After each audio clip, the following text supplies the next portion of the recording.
الله الله الله الله ما لنا مولا سوى الله. الحمد لله نحمده ونستعينه ونستغفره ونعوذ بالله من شرور أنفسنا ومن سيئات أعمالنا من يهده الله فلا مضل له ومن يضلل فلا هادي له وأشهد أن لا إله إلا الله وحده لا شريك له وأشهد أن محمدًا عبده ورسوله. أما بعد فإن خير الحديث كتاب الله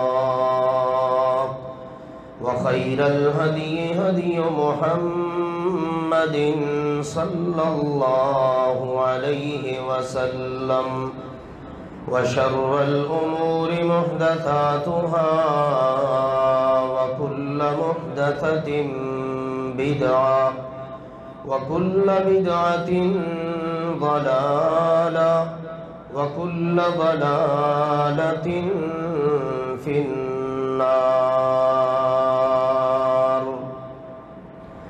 يا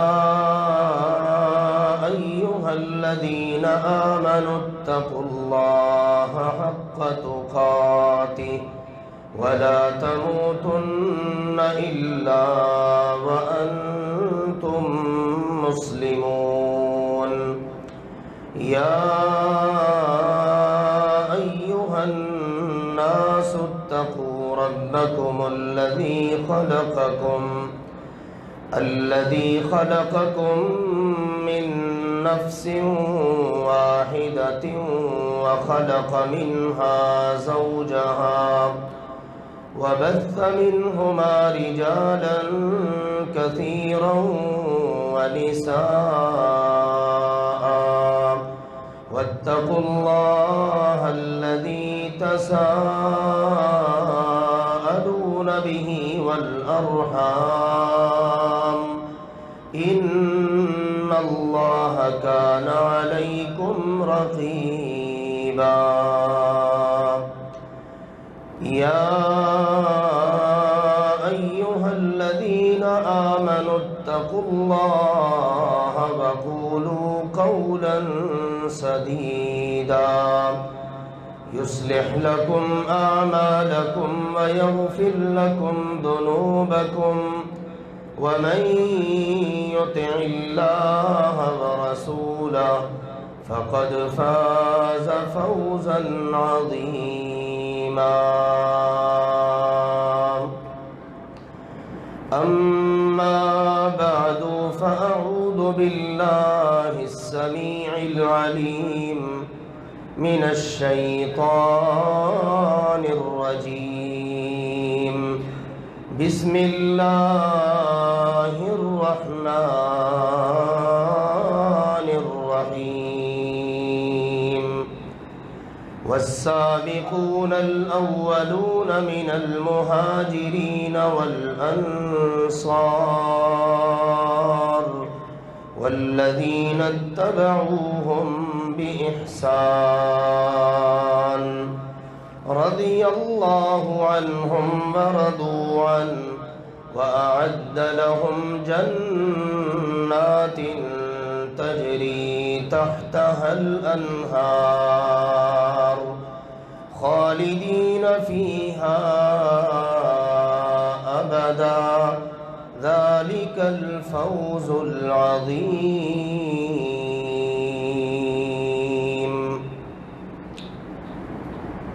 وقال رسول الله صلى الله عليه وسلم خير القرون الذين يلوني ثم الذين يلونهم ثم الذين يلونهم اللہ سبحانہ و تعالی نے ارشاد فرمایا والسابقون الأولون من المهاجرين والأنصار، اور سبقت لے جانے والے پہلے آنے والے مہاجرین میں سے اور پھر انصار، والذین اتبعوہم بإحسان، اور پھر وہ لوگ جو نیکی میں ان کے پیروکار ہوں گے، رضی اللہ عنہم ورضوا عنہ، اللہ ان سب سے راضی ہوا اور یہ سب اپنے اللہ سے راضی ہوئے، وَأَعَدَّ لَهُمْ جَنَّاتٍ تَجْرِي تَحْتَهَا الْأَنْهَارُ خالدین فیہا ابدا، اور اللہ نے ان کے لیے ایسی جنتیں تیار کر رکھی ہیں جن کے نیچے نہریں چل رہی ہیں، اور یہ ہمیشہ ہمیشہ ان جنتوں میں رہیں گے۔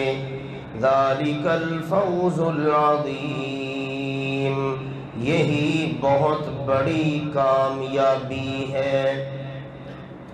رسول اللہ صلی اللہ علیہ وآلہ وسلم نے ارشاد فرمایا خیر القرون الذین یلونی، سب سے بہترین طبقہ میری امت کا وہ ہے جو اس وقت میرے ساتھ ہے، ثم الذین یلونہم، پھر ان کے بعد سب سے بہتر طبقہ میری امت کا وہ ہوگا جو ان کے ساتھ ہوں گے، ثم الذین یلونہم، پھر ان کے بعد بہتر طبقہ میری امت کا وہ ہوگا جو ان کے ساتھ ہوں گے۔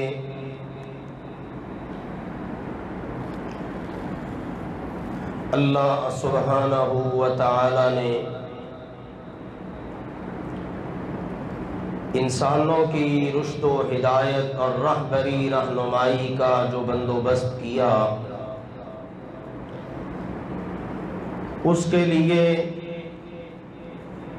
انسانوں میں سے ہی اللہ تعالی نے انبیاء اور رسل علیہم الصلاۃ والسلام کا انتخاب کیا،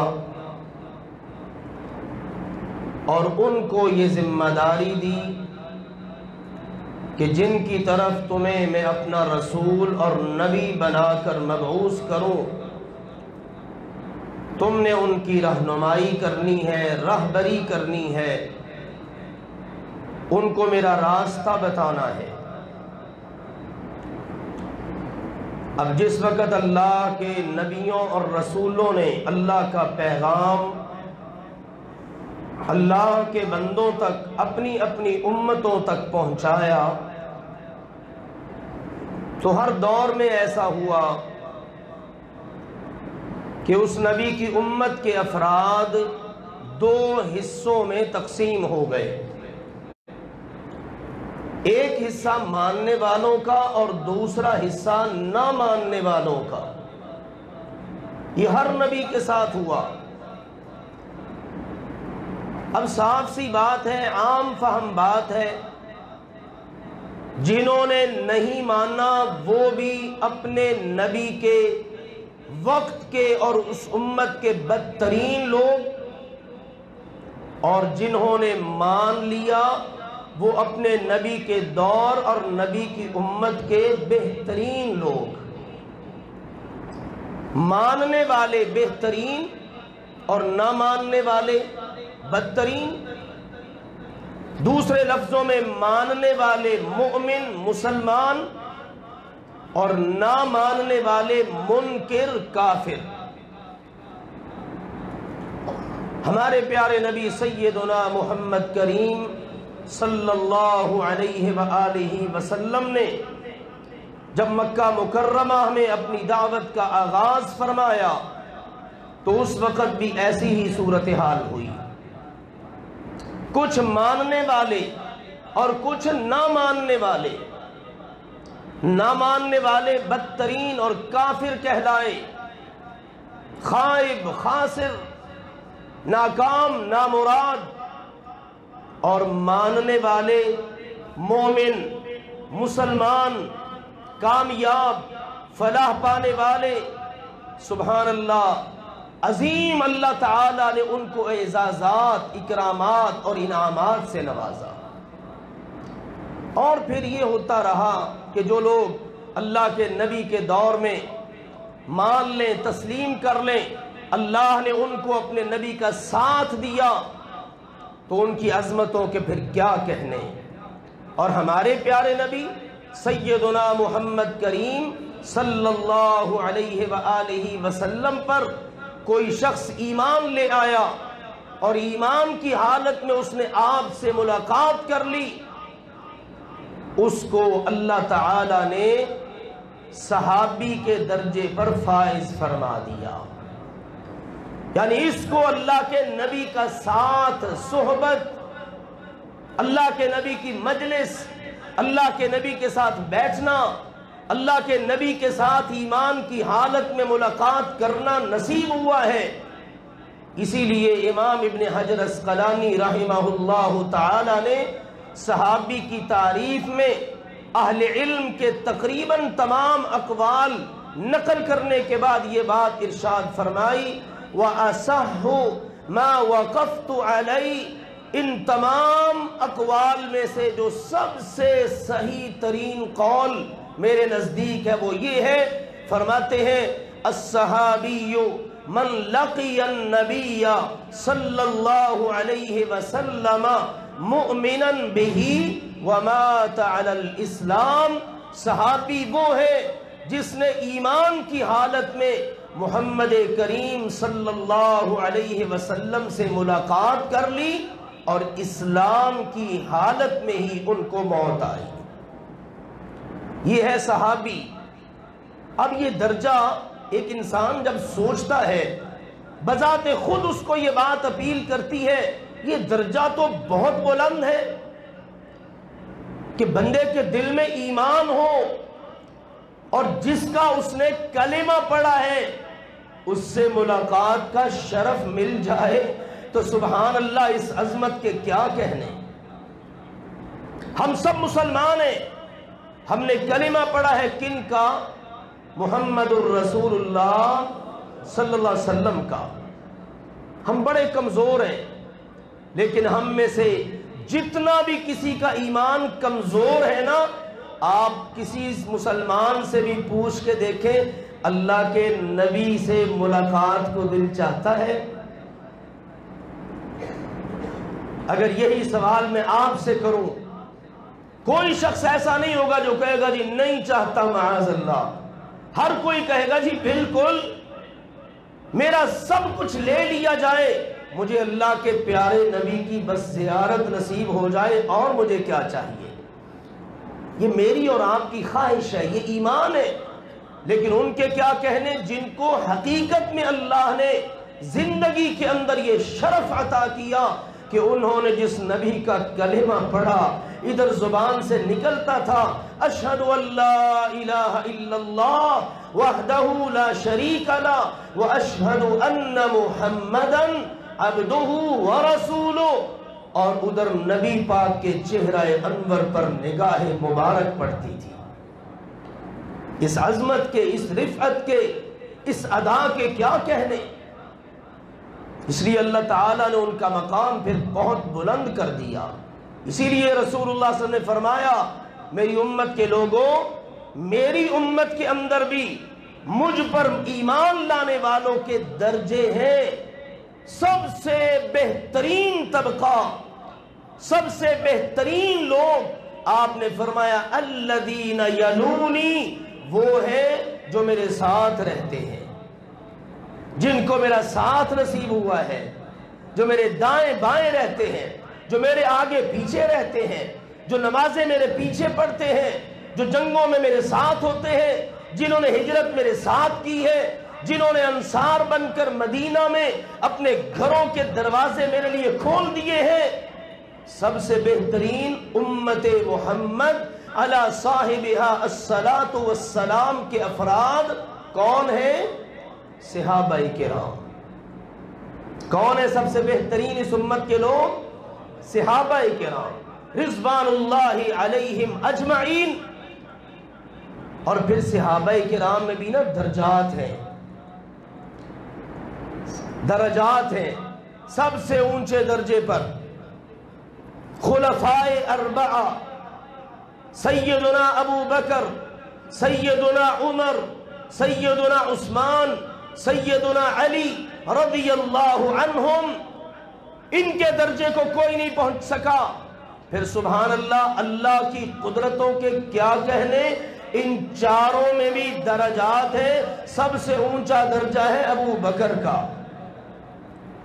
سب سے اونچا درجہ ہے کس کا؟ سب بولیے کس کا؟ ابو بکر کا۔ کون ہے ابو بکر؟ کہ جس نے غار میں اپنے نبی کو، اپنے رسول کو سبحان اللہ وہ تحفظ فراہم کیا، انسانی تاریخ میں اس کی مثال ہی نہیں ملتی۔ ایک رات کی نیکیاں اتنی ہیں، عمر رضی اللہ عنہ کہا کرتے تھے یار ابو بکر میری زندگی بھر کی نیکیاں لے لو، وہ جو ایک رات تو نے نبی کے ساتھ مکے سے مدینے ہجرت کا جو سفر کیا ہے نا، بس وہ نیکیاں مجھے دے دے۔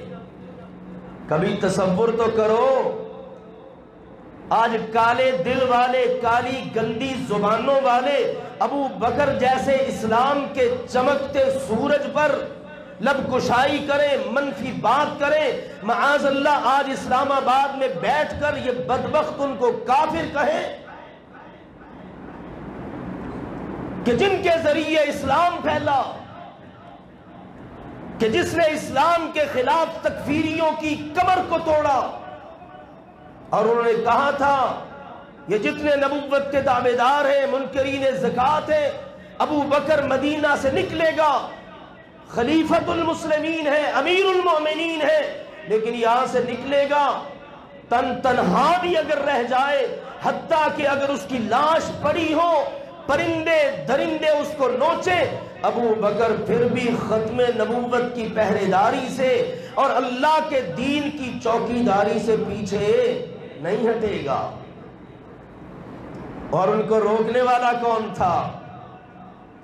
جن کا نام لے کر آج سارا تبرہ ہوتا ہے، تقیہ ہوتا ہے، روکنے والے تھے سیدنا علی رضی اللہ عنہ، امیر المومنین آپ نہ جائیے، اگر آپ چلے گئے تو مسلمانوں کی زمان اقتدار کون سنبھالے گا؟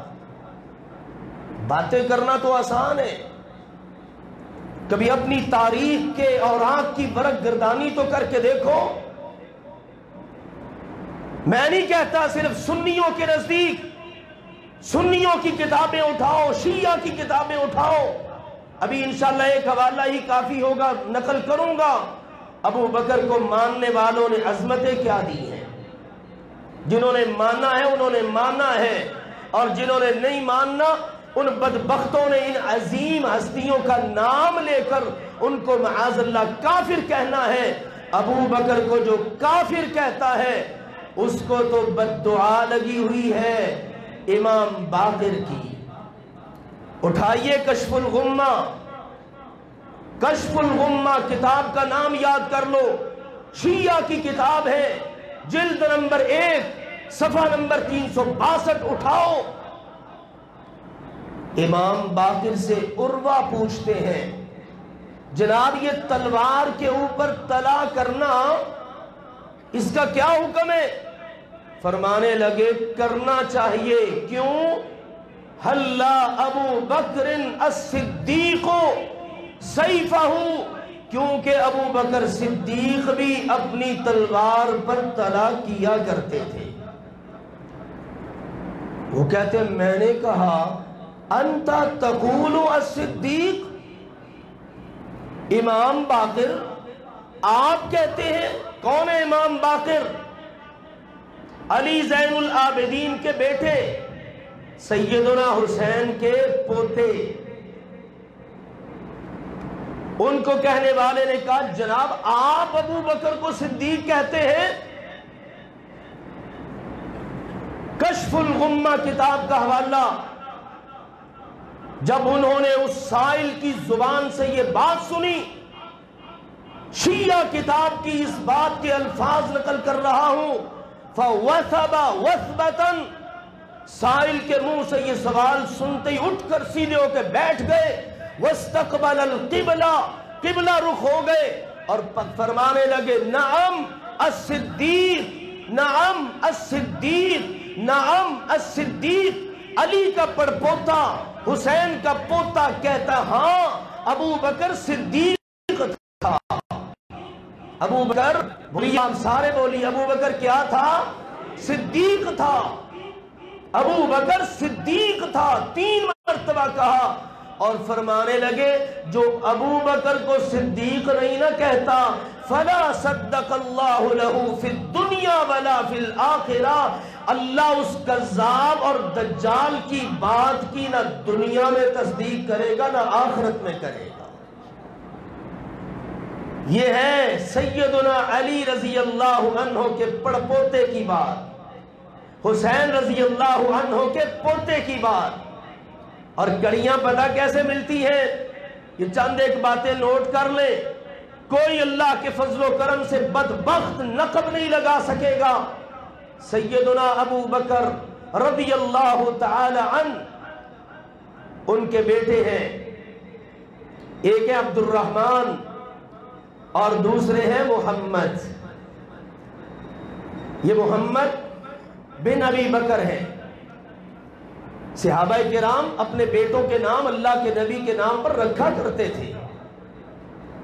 اسے پتہ چلا اللہ کے نبی کا نام اپنے بچوں کا نام رکھا جا سکتا ہے، تو سیدنا ابو بکر رضی اللہ تعالی عنہ نے اپنے بیٹے کا نام رکھا محمد، سبحان اللہ۔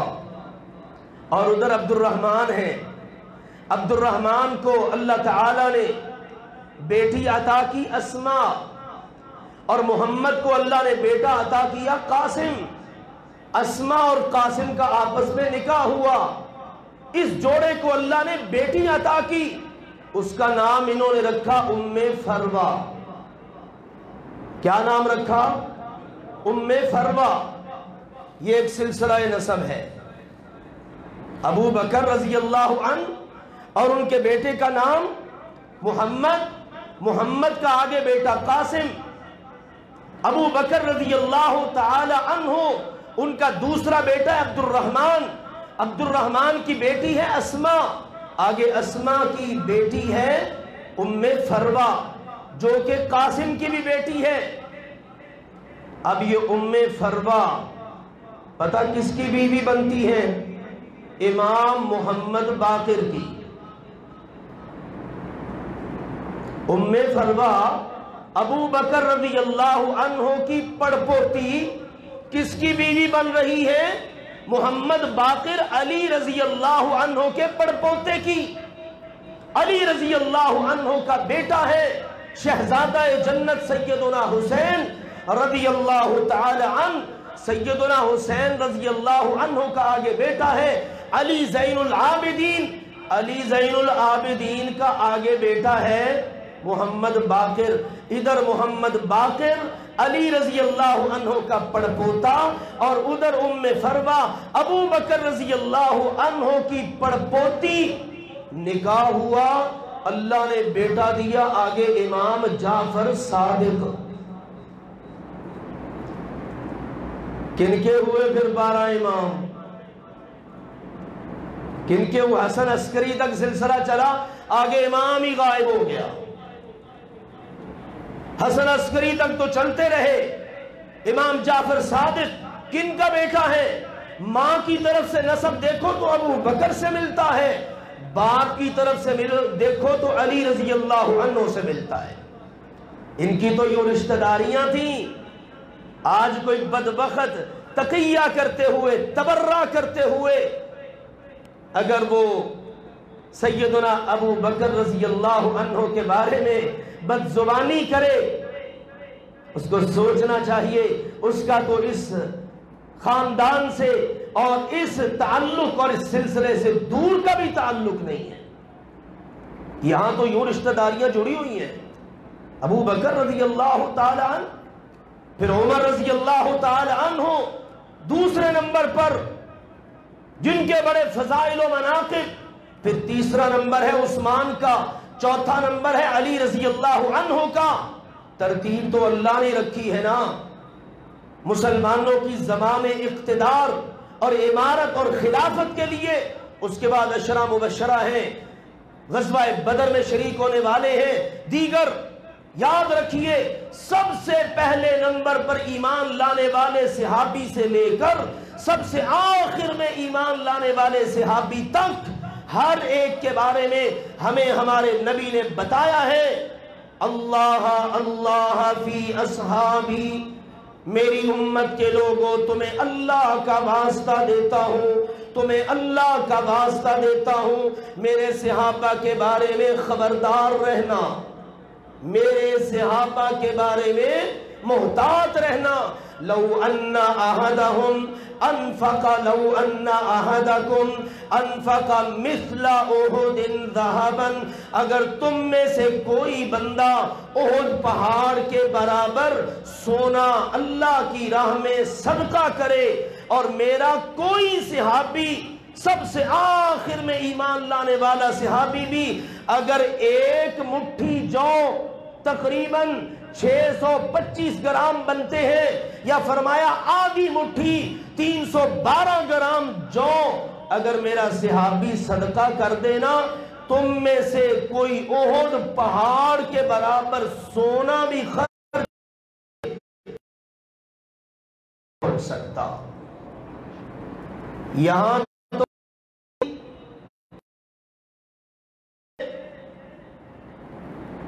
تو جناب ان کی پروازیں اتنی بلند ہیں ان کو کوئی پا ہی نہیں سکتا۔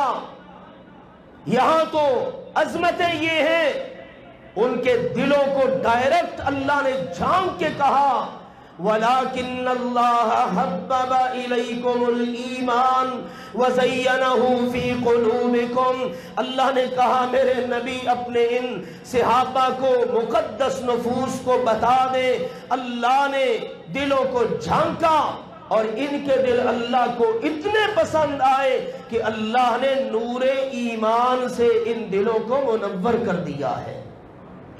ہر صحابی مومن، ہر صحابی ایمان کے اعلیٰ درجے پر فائز، ہر صحابی کی عظمت کے کیا کہنے، کسی ایک صحابی کے بارے میں بھی ذرا سی زبان پر کوئی منفی بات لانا یہ اس بندے کے بے ایمان اور کافر ہونے کے لیے کافی ہے۔ کسی عام مسلمان کو کافر کہا جا سکتا ہے؟ کیوں نہیں؟ کوئی عام، ہم نے الحمدللہ یہ مسئلے بیان کیے، بڑا تکفیر کا فتنہ کھڑا ہوا تھا اس ملک میں بھی، یہ بھی کافر ہے، یہ بھی کافر ہے، اس کو بھی مار دو، فوج کافر ہے، حکومت کافر ہے، فلاں کافر ہے۔ الحمدللہ اس تکفیر کے بڑھتے ہوئے طوفان کے آگے بند باندھا تو اس وقت ہم نے ہی باندھا تھا، ہم نے بتایا تھا قوم کو نہیں، کوئی مسلمان جو کلمہ پڑھ لیتا ہے بھلے وہ کتنا بڑا گناہگار بھی کیوں نہ ہو، کلمہ پڑھنے والا مسلمان کافر نہیں ہو سکتا۔ یہ تو عام مسلمانوں کی بات ہے، تو ان مسلمانوں کی بات کیا ہے کہ جن کے ذریعے اسلام چلا، کہ جن کے اسلام پر احسانات ہی اتنے کہ پوری امت مل کر بھی ان کا حق ادا نہیں کر سکتی، ان کی عظمتوں کے پھر کیا کہنے۔ اس لیے ہم کہتے ہیں اللہ کے نبی صلی اللہ علیہ وسلم نے فرمایا جس کو بندہ کہنے والا کافر، اگر وہ کافر نہیں ہے نا تو خود کافر ہو جاتا ہے۔ تو جس نے کہا نا ملعون نے کہ ابو بکر معاذ اللہ کافر ہے کسی بھی رنگ ڈھنگ میں، ابو بکر تو کافر نہیں ہے، کہنے والا اس کے کفر میں کوئی شک نہیں ہے۔ اس لیے سوچنا چاہیے یہ بلا وجہ کی مذہبی منافرت پھیلا کر اس ملک کے اندر یہ آگ لگانے کی کوشش کی جا رہی ہے، ہوش کے ناخن لینے چاہیے ایسے لوگوں کو۔ صحابہ کرام رضوان اللہ علیہم اجمعین، ان جیسا ایمان والا انبیاء کے بعد کوئی نہیں۔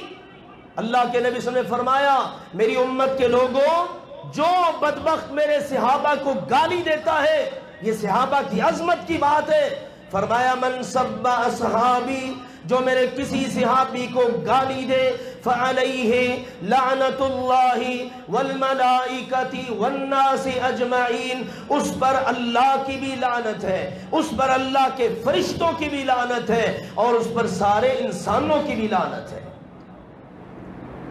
ہم تمام صحابہ کا احترام کرتے ہیں اور دعوت دیتے ہیں ہر صحابی کا احترام کرو، چور دروازے نہ کھولو۔ میں بات کہتا ہوں اللہ کی توفیق کے ساتھ علی وجہ البصیرت، ہم کہا کرتے تھے جناب یزید کو نہ برا کہو، در حقیقت جناب یزید کو برا کہنے سے یہ چور دروازہ ہے جو کھول کر ابو بکر تک پہنچنے کی کوشش ہے۔ کیوں ہوا آج پورا کہ نہیں یہ بات ہماری؟ لوگ کہتے تھے یزید ایسا، یزید ویسا، یزید کچھ بھی نہیں تھا۔ اٹھاؤ سنیوں کی کتابیں نہیں، شیعہ کی اٹھا لو۔ آج سارے میڈیا پر ادھر ادھر وہ سارے آ کے کرتے ہیں باتیں جن کو بیچاروں کو دین کا، تاریخ کا، اپنے جناب مذہب کا الف بے کا بھی نہیں پتا۔ ماضی قریب کے علامہ احسان الہی ظہیر رحمہ اللہ تعالی، ان کی باتیں تو ابھی سب پر قرض ہے، کسی نے وہ قرض چکایا ہی نہیں، ان باتوں کا جواب دے دو۔ وہ لٹا پٹا قافلہ کربلا سے جب پہنچا یزید کے دربار میں تو ان کی گواہیاں دیکھ لو، وہ کیا کہتے ہیں۔ کوفہ میں بلانے والے کون تھے؟ کربلا میں بلا کر دھوکہ دینے والے اور دھوکہ سے شہید کرنے والے کون تھے؟ مدینے کا تقدس پامال کرنے والے سیدنا عمر رضی اللہ عنہ کو شہید کرنے والے کون تھے؟ سیدنا عثمان کو شہید کرنے والے کون تھے؟ سیدنا علی کے قاتل کون ہیں؟ اٹھاؤ ذرا، قاتلوں کا پتہ چل جائے گا۔ اسی لیے بچنے والوں نے بد دعا دی تھی تم اب قیامت تک روتے ہی رہو گے، اور ہمارے نبی نے فرمایا تھا من لطم الخدود وشق الجیوب ودعا بدعوى الجاہلیہ فلیس منا، جو رخسار پیٹے گا، گریبان چاک کرے گا اور زمانہ جاہلیت کسی باتیں بولے گا نا، آپ نے فرمایا اس کا تو ہمارے ساتھ تعلق ہی کوئی نہیں ہے۔ حقائق تو یہ ہیں، حقائق کو چھپایا جاتا ہے۔ اہل بیت کی معاذ اللہ محبت کا سہارا لے کر کیا کچھ کیا جاتا ہے۔ آؤ دیکھو صحابہ، سبحان اللہ، میں نے دو تعلقات بتائے نا، سیدنا ابو بکر سیدنا علی کے کیسی رشتہ داریاں ہیں، اور ادھر سیدنا عمر داماد بن رہے ہیں کس کے؟ سیدنا علی کے۔ اور سیدنا عثمان اور سیدنا علی تو بیائی ایک گھر کے اندر ہے، وہ بھی داماد رسول اور یہ بھی داماد رسول۔ جو رشتہ داریاں یہ بن گئی ہیں، دنیا کی ساری قوتیں مل کر بھی ان کو توڑ نہیں سکتی۔ وہ مانے نہ مانے، کسی کے نہ ماننے سے کیا فرق پڑتا ہے؟ ہر ایک کا احترام واجب ہے، اہل بیت ان کا بھی احترام واجب ہے۔ سن لیجئے، سیدنا حسین رضی اللہ عنہ اور جناب یزید کا آپس میں کوئی موازنہ بنتا ہی نہیں ہے، یہ بھی یاد رکھو بات۔ جناب یزید جتنے بھی نیک ہوں، چلے امام ذہبی کے الفاظ میں وہ کہتے ہیں دونوں قسم کی آراء موجود ہے، بعض کہتے ہیں بہت اچھا تھا، تہجد گزار تھا، اور اہل بیت کا کربلا کا بچا کچھا قافلہ اور خواتین بھی اس بات کی گواہی دیتی ہیں علی کو ہم نے تہجد، یزید کو ہم نے تہجد گزار پایا اور دیگر نیک کام کرنے والا پایا۔ لیکن بعض کی آراء اس کے برعکس بھی ہیں، تو امام صاحب کیا فرماتے ہیں؟ لا نحبہ ولا نسبہ، ہم نہ اس سے محبت کرتے ہیں نہ ہم اس کو گالی دیتے ہیں۔ درمیانہ راستہ تو پھر یہی ہے نا۔ اب سوچئے ذرا، موازنہ نہیں بنتا۔ سیدنا حسین کون ہے؟ رسول اللہ صلی اللہ علیہ وسلم نے فرمایا حسن و حسین ہما ریحانتا من الدنیا، یہ دنیا کے اندر دونوں میرے پھول ہیں، دنیا مجھ سے خوشبو لیتی ہے اور میں اپنے حسن و حسین سے خوشبو لیتا ہوں۔ سبحان اللہ۔ اور فرمایا نبی کریم صلی اللہ علیہ وسلم نے ایک فرشتہ آیا اور اسپیشل اجازت لے کر آیا، استاذن ربا، اس نے رب سے اجازت لی اور آج سے پہلے وہ کبھی زمین پہ نہیں آیا، اور اس نے کہا اللہ مجھے اجازت تو دے مدینہ کی دھرتی پہ اتر کر تیرے نبی کو سلام تو عرض کراؤں۔ اللہ نے کہا ٹھیک ہے، میرے نبی کو سلام بھی عرض کر آ، سلام تیرا ہوگا، پیغام ایک میرا بھی لے جا۔ اللہ سلام تو میں نے کرنا، پیغام تیرا کیا ہے؟ اللہ کے نبی صلی اللہ علیہ وسلم نے فرمایا فرشتہ آیا، اس نے آ کے مجھے سلام کہا اور ساتھ میں اللہ کا پیغام دیا، یبشرنی، اس نے مجھے اللہ کی طرف سے بشارت دی، ان فاطمہ سیدۃ نساء اہل الجنہ، میرے نبی کو بتا دو آپ کی لخت جگر سیدہ فاطمہ جنت کی ساری عورتوں کی سردار ہوگی، وان الحسن والحسین سیدہ شباب اہل الجنہ، اور آپ کے نواسے حسن و حسین یہ جنت کے جوانوں کے سردار ہوں گے۔ موازنہ کوئی نہیں ہے سیدنا حسین رضی اللہ عنہ کا اور جناب یزید کا، زیادہ سے زیادہ چلو اگر لو یزید نیک بھی تھا لیکن یزید صحابی نہیں تھا، صحابی نہیں تھا، اس لیے سیدنا حسین کا مقام بہت بلند ہے، اس سے صرف صحابی نہیں اہل بیت میں سے بھی ہیں، اور اہل بیت میں سے ہی نہیں جنت کے جوانوں کے سردار ہیں، اللہ نے بڑے بلند مقام پر فائز کیا ہے۔ لیکن پتہ کیا ہے اندر کی بات؟ اس واقعہ کربلا کو جو شہادت حسین رضی اللہ تعالی عنہ کا واقعہ ہے، اس کو در حقیقت آڑ بنا کر، بنیاد بنا کر ادھر جناب یزید پر حملہ اور اس کے ذریعے سیدنا معاویہ رضی اللہ تعالی عنہ اور بنو امیہ پر بات، اور کرتے کراتے خلفائے اربعہ کے بارے میں بات۔ یہ بات تو کبھی بھی گوارا ہی نہیں ہو سکتی، اس بات کا تو کہیں تعلق ہی نہیں ہے، کہاں یزید اور کہاں حسین رضی اللہ تعالی عنہ، اور کتنی دیر کے بعد یہ واقعہ پیش آیا۔ لہذا آؤ اہل بیت کا بھی احترام، صحابہ کرام کا بھی احترام اور ہر ایک کا ادب، اور جو اس قسم کی تبرہ بازی کرے، تقیہ کرے، صحابہ کرام کو نشانہ بنائے، اللہ کے فضل و کرم سے حقائق بتائے جائیں گے، واضح کیے جائیں گے۔ حقیقت یہ ہے ہم اللہ کے فضل و کرم سے تمام صحابہ کرام کا احترام اپنے اوپر واجب سمجھتے ہیں، اپنے ایمان کا حصہ سمجھتے ہیں، اور اہل بیت کے ساتھ محبت اور ان پر ایمان اور ان کا احترام یہ بھی ہمارے ایمان کا لازمی جز ہے۔ اور آخر میں یہ بات نوٹ کر لیجئے، ان سب کا احترام آخر کیوں ہے؟ ان سب کا احترام آخر کیوں ہے؟ اس لیے ہے کہ ان سب کا تعلق محمد الرسول اللہ صلی اللہ علیہ وسلم کے ساتھ ہے۔ اللہ کے رسول کے ساتھ تعلق ہونے کی وجہ سے صحابہ کا بھی احترام، اہل بیت کا بھی احترام۔ سیدنا زید بن ارقم نے حدیث بیان کی، اللہ کے نبی نے فرمایا اذکرکم اللہ فی اہل بیتی، میرے امت کے لوگوں میں تمہیں نصیحت کرتا ہوں میرے اہل بیت کے بارے میں خبردار رہنا۔ سامعین میں سے ایک بندہ پوچھنے لگا جناب اللہ کے نبی کی بیویاں اہل بیت میں ہیں؟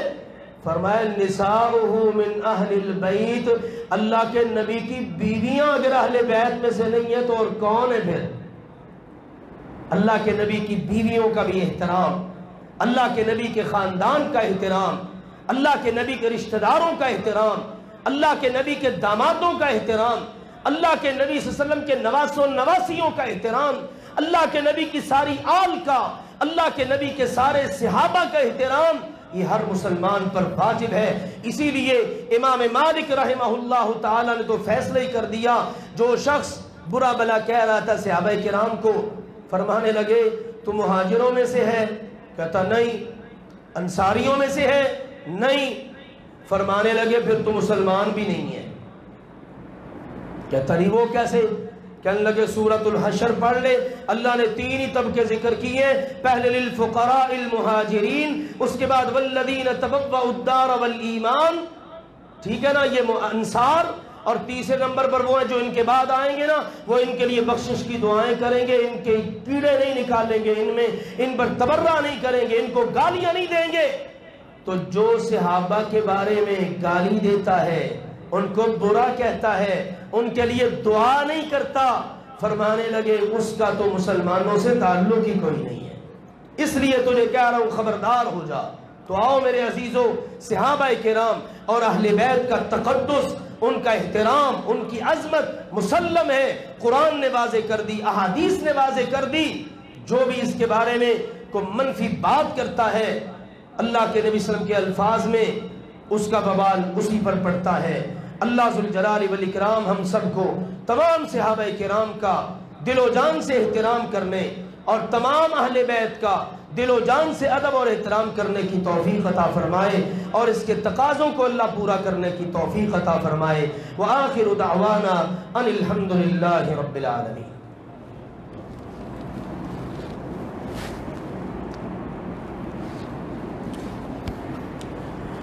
الحمد لله نحمده ونستعينه ونستغفره ونعوذ بالله من شرور أنفسنا ومن سيئات أعمالنا، من يهده الله فلا مضل له ومن يضلل فلا هادي له، وأشهد أن لا إله إلا الله وحده لا شريك له، وأشهد أن محمدا عبده ورسوله، أما بعد فإن خير الحديث كتاب الله، وخير الهدي هدي محمد صلى الله عليه وسلم، وشر الأمور محدثاتها، وكل محدثة بدعة، وكل بدعة ضلالة، وكل ضلالة في النار۔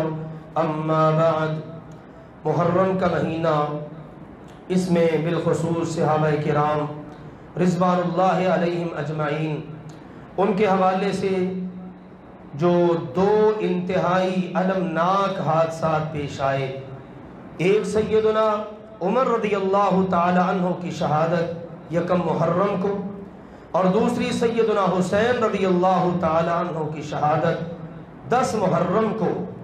یہ واقعتاً اسلامی تاریخ کے اندر المناک اور دردناک واقعات میں سے ہیں، لیکن مسلمانوں کے لیے ہدایات اللہ اور اس کے رسول کی طرف سے ہیں۔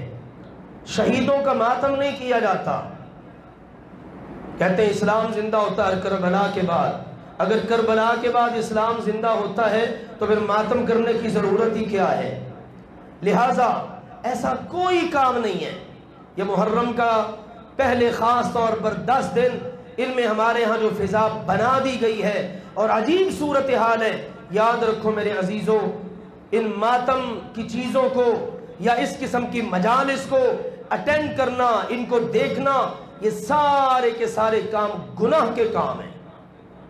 اہل السنت والجماعہ کے نزدیک یہی متفق کا فیصلہ ہے، بلکہ اگر آپ فتاوی رضویہ امام احمد رضا خان بریلوی ان کے فتاوی رضویہ کا مطالعہ کریں تو انہوں نے بھی صاف کہہ دیا ہے اس قسم کی تمام مجالس میں شرکت کرنا، وہاں پر نظر نیاز، دیگر سارے کام، فرماتے ہیں یہ سب کے سب گناہ کے کام ہیں۔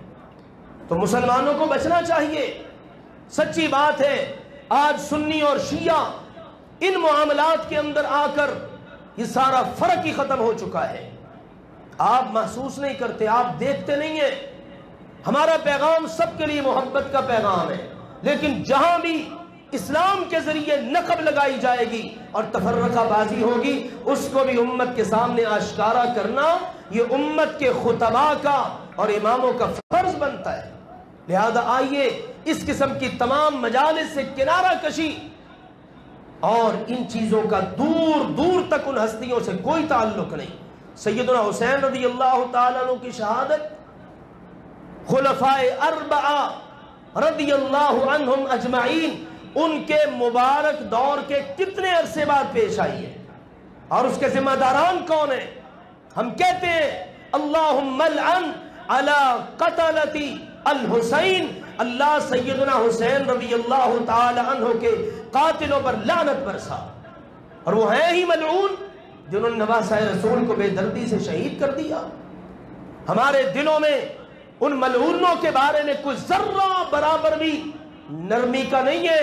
اللہ کے فضل و کرم سے پہلو ہم کہتے ہیں جس نے نواسۂ رسول کو شہید کیا ہے اس ملعون کے لعنتی اور جہنمی ہونے میں کوئی شک ہی نہیں ہے، لیکن جو ہے نا ذمہ دار اسی کو ٹھہرانا چاہیے، مقدس نفوس کو نشانہ نہیں بنانا چاہیے۔